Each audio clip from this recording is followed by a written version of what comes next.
ଝୁଲଣ ଲୁଡ଼କନାସନ ମୁଁ କରିବି ଏବଂ ତାର ଉପକାର ବିଷୟରେ ଆପଣମାନଙ୍କୁ ଜଣାଇବି।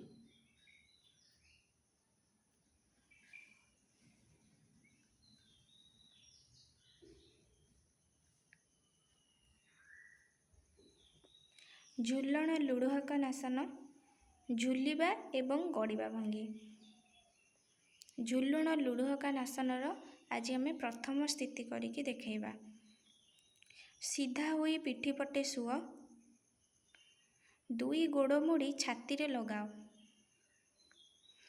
ଦୁଇ ହାତ ଆଙ୍ଗୁଳିକୁ ଛନ୍ଦି ଆଣ୍ଠୁ ତଳେ ଜାଗାକୁ ଚାପି ଧର।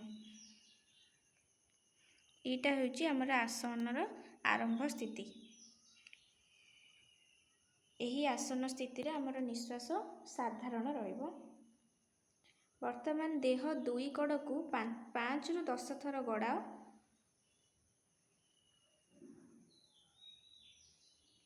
କଡ଼କୁ ଗଡ଼ିଲା ବେଳେ ଗୋଡ଼ର ବାହାର ପଟ ଭୂଇଁକୁ ଛୁଇଁବ।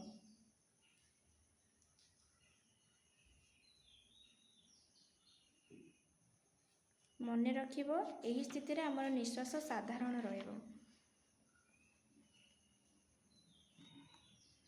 ଏଠି ଆମେ ସଜାଗତା ବି ଲକ୍ଷ୍ୟ କରିବା, ଯେଉଁଭଳି ଭାବରେ ଆମ ଦେହର ଗତିରେ ଯେପରି ସମନ୍ୱୟ ରହେ ତାହା ଲକ୍ଷ୍ୟ କରିବା। ଆଉ ଶବାସନରେ ବିଶ୍ରାମ ନେଲା ବେଳେ ପିଠି ନିତମ୍ବ ଉପରେ ଯେମିତି ଆସନର ପ୍ରଭାବ ପଡ଼ିବ ଲକ୍ଷ୍ୟ କରିବା।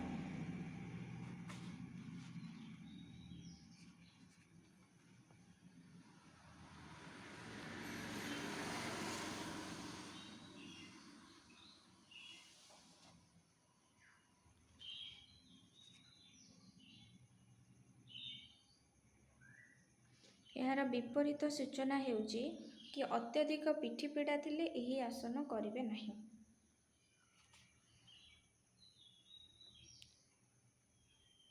ଉପକାର ହେଲା, ଏହି ଆସନ ଦ୍ୱାରା ପିଠି, ଜଙ୍ଘ ଓ ନିତମ୍ବ ମାଲିସ ହୁଏ। ସକାଳୁ ଉଠିବା ପରେ ପ୍ରଥମେ ଏହି ଆସନ କଲେ ଭଲ ଲାଭ ହୁଏ। ଝୁଲଣ ଲୁଡ଼କନାସନ। ଧନ୍ୟବାଦ।